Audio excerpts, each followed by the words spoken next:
Now let's go through the different query patterns in MQL.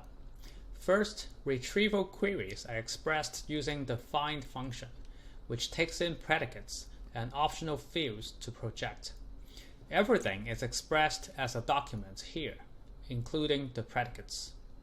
For example, passing in the empty document here as the predicate will return everything. And in this case, we use an example document collection consisting of different types of paper products as an illustration. Now, if we want to return all products with status equals to D, then we pass in a predicate like so.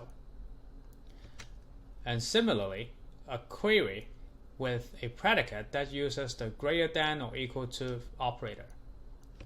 And here's one with multiple predicates. And finally, a query that requires document to satisfy one of the predicates.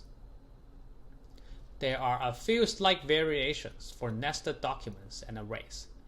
We won't go through them in this video, but I have included them in the slides for your reference. The same find function can also be used for projection as well.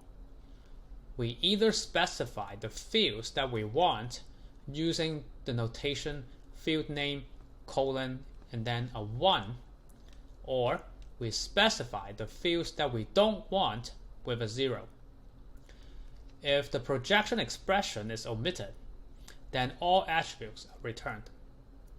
And we can't label some attributes with 1 and some with 0 in the same expression, except for the default _ID field.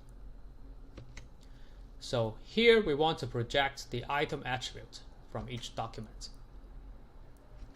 And here we want to omit the default ID field to be returned. In this case, we are mixing the 1 and 0 labels in the same expression, and this will result in an error. And finally, we can use this expression to indicate the nested fields that we want to project as well. But remember that we need to surround all dot expressions using quotation marks. We can also limit the number of results returned. And also, there's a sort function where the resulting documents are sorted by attribute with ordering indicated using -1 or +1. For instance, here we want to sort by the first dimension in decreasing order while sorting by the item attribute in ascending order.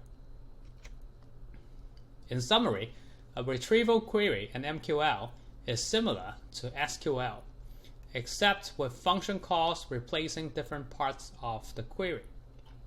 For instance, the find MQL query here with sort and limit is just like our standard from where select order by limit query in SQL.